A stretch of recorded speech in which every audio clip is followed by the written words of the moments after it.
All right, let's talk about day 24 from Advent of Code from 2022. This is our second to last problem, and this is the last graph problem that we have to deal with in the 2022 iteration. A couple previous graph problems were very challenging and it was hard to come up with solutions that worked quickly enough. But in this example, I did manage to think of the right optimizations without needing to consult the internet, so that was very rewarding for me. The essential idea here is that we're in a grid, and it's basically a 2D grid, and we're trying to navigate from the start position to the end position, but we have to dodge these blizzards that are roving around.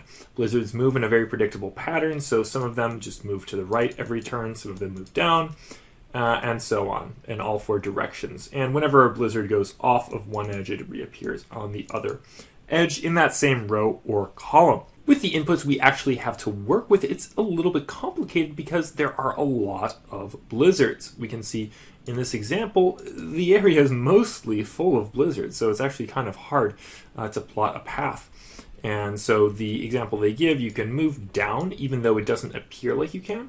The thing is, you and the blizzards move simultaneously. So even though there's a blizzard here now, you can move down into this space because there won't be a blizzard on the next turn. Then these two blizzards move right, a whole bunch of other things happen, and we can just keep moving and being careful to dodge the blizzards until we reach the end of the maze.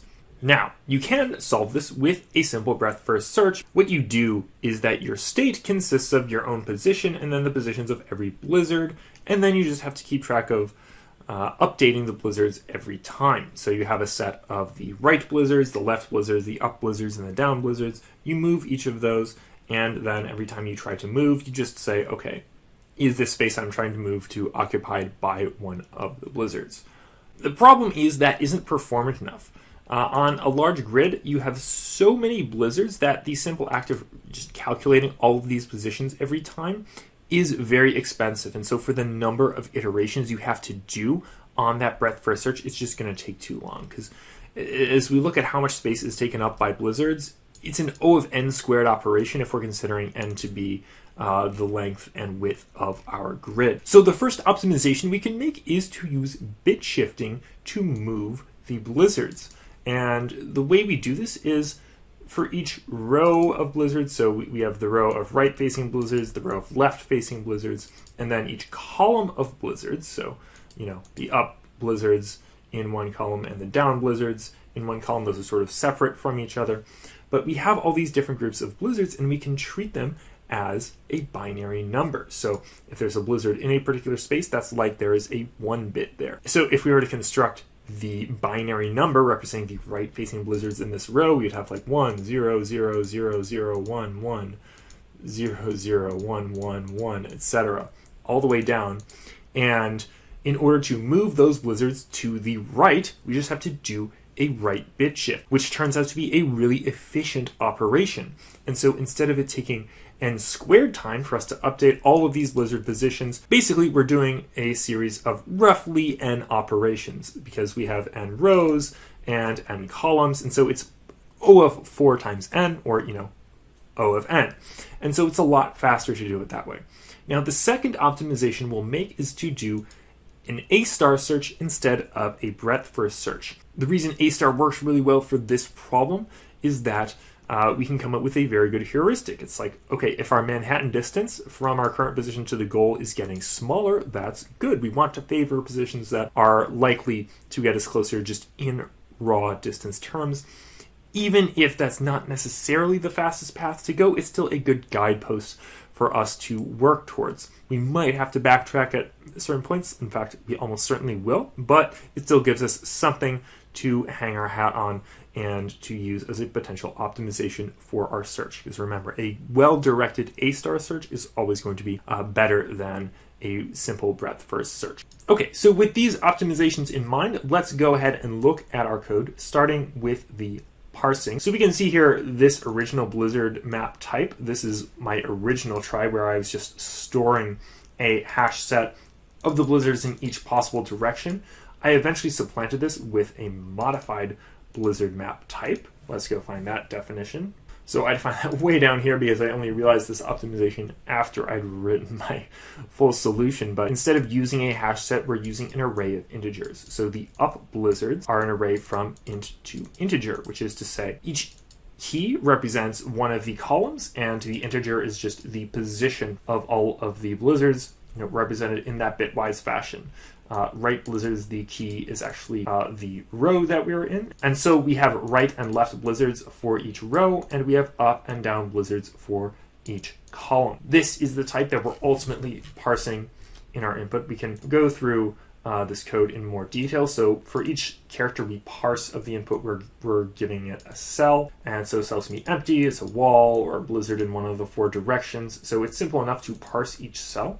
Where it gets a little more complicated is to construct this blizzard map. And what happens there, for each direction, we just get the uppermost cells across the entire map. And so our initial map is that we take for each column from 1 to the max column -1. Because remember, the column 0 and the maximum column, those are the walls on our sides. So we have some padding. And we're also guaranteed that we'll never have a blizzard come up here to our start point or down here. That's an important optimization. For each of these columns, we start with 0 as the integer.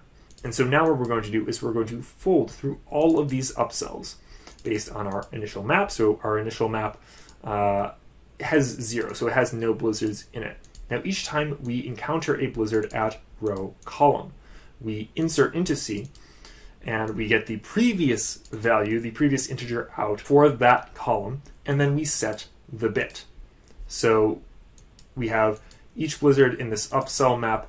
They're all in the same column, but their rows are different. And so for each row, we have to set the bit at r-1. This is using the data.bits package in Haskell, and it has a lot of functions that I'm going to use throughout this, where we can set a bit, we can get a bit, and it's either 0 or 1, and then we can shift bits. The API is really nice, and it applies to basically all of the integral types. So each time we encounter a new blizzard, we are setting the bit at that position. And then at the end of the day, we make an array out of all of these. This is just a quick little optimization moving from a hash map to an array. I just decided to use arrays for the blizzard map in the end. And so we do this in each direction. And we also want to keep track. It helps us to have the maximum row, maximum column. We just needed to pre-calculate these values to help with everything else we're doing here. So we parse our cells. Remember, we already talked about that, and then we find all of the empty spaces, we find the empty coordinates, we get our starting position, and we get our ending position, because the first empty coordinate is, by sorting that, is going to end up being this position, the last one is going to be that position, so that's just a nice little helper there. And then we make our blizzard map, and we return all of this. Now, we have to actually go ahead and solve the problem. So again, I'm using the algorithm.search library, which, it has these BFS monad functions and the A-star monad functions. You can see I was using BFS before, and then I realized A-star would be better. So let's recall the different components of using any search function. So you need a neighbors function. So you have your search state, and neighbor will take the search state and return a list of new search states. So given certain constants like the minimum and maximum coordinate and just all the cells, we need to determine, okay, what are the positions we can move to from this state? So first we have to update our blizzards map. More on that in a little bit.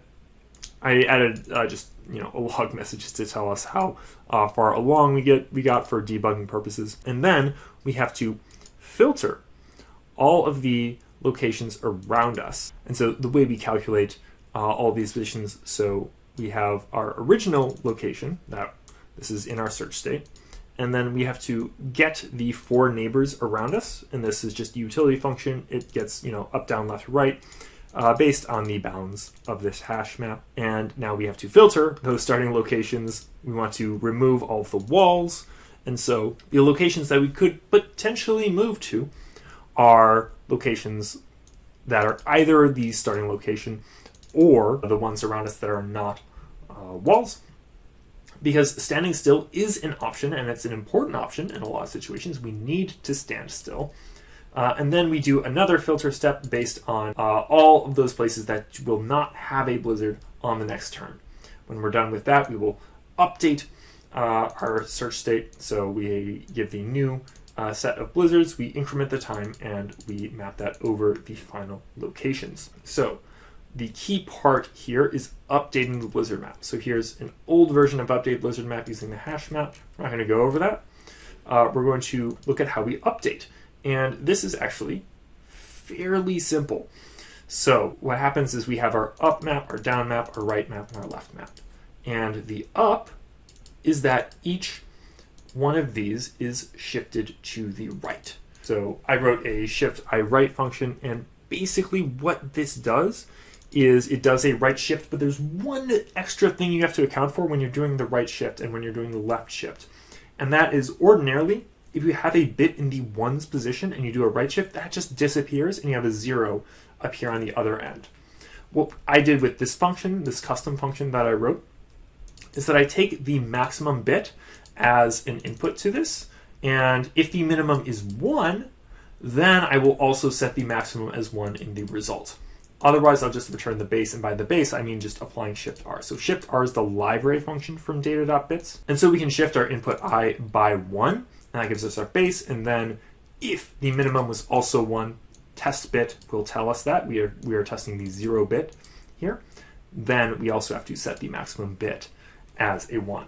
And we have a very similar thing with shifting I left. The only thing that changes is that we can simply add 1 if the maximum is 1. We don't have to use set bit, although we could. It's just easier to add 1 in the left shift case. So to change our up blizzards, we shift them all right, where the maximum bit is the max row minus 2, because remember, we're subtracting 2 to get the total size of our integer. And we do the same thing down, except we're shifting left. We shift the right blizzards left, we shift the left blizzards right. Little counterintuitive with the directions everything's going, but trust me, it works out. And we also have one more function where we want to check, is there a blizzard at this particular location? So we have our blizzard map, and we have the current row and column. And so if the row is equal to 0 or the row is equal to the maximum row, we return true. That's because those are our start and end positions, and we know that those can't have blizzards. That's given as a constraint in the problem. And so all we do is we use test bit on the up blizzards in the column, the down blizzards based on the column, and right and left using the row. And so by using the test bit function, we can determine if those are occupied or not. And we just use some list functions, not, or, and then on all of these different options. All of these combine to help us write our neighbors function and determine what the search states are that we can move to. So once we have our neighbors function all done, the rest of A star is fairly easy. We want to know how much it costs us to make each move. This is just always 1. We're not doing anything fancy with costs. We also want to estimate the cost. This is the key part of A star that you won't find in BFS. So we have to estimate the cost, and that's easy because we can just take Manhattan distance from the location to the end. That's a very simple thing for us to do. And last of all, we need our end criteria, or we need the end criteria, and we need the initial state. Initial state is calculated pretty easily because we just take our blizzard map and we have our starting position with 0 as the time. So our end criteria is just that we reach this end position that we parsed. Okay, so this gives us our easy solution. Ultimately, I think there's this final processing step where we just get the amount of time that it took us to get there. So we return the length of path. So that's the easy part. The hard part is not actually too much different. We just have to do 3 different trips. We get to the end of the maze, and then the elves insist that we go back to the beginning and then to the end again. So that's what we're doing here. We do one call to A star. If, as long as that returns a path, we do another round of A star. Except now our end criteria is that we are going back to our starting position. We estimate the cost based on the start. Luckily, things work out. Nothing else in our code changes. It's pretty easy to refactor.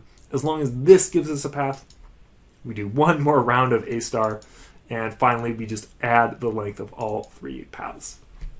And that is our solution for part 2. So I can see these are my answers. Obviously a lot. It's about 3 times as much for part 2. But my solution, is not an instant solution, but it finishes within a few minutes, which compared to the other graph problems that we've had to deal with during this round of Advent of Code, I'll take it. It's a big win for me to actually solve this problem without needing any extra help. So thank you so much for watching this video. Make sure to subscribe to the Monday Morning Haskell monthly newsletter if you're enjoying this content. The link for that is in the video description down below, and just also subscribe to our YouTube channel while you're at it. So I will see you in the next video, our final video from Advent of Code 2022, where we'll do day 25.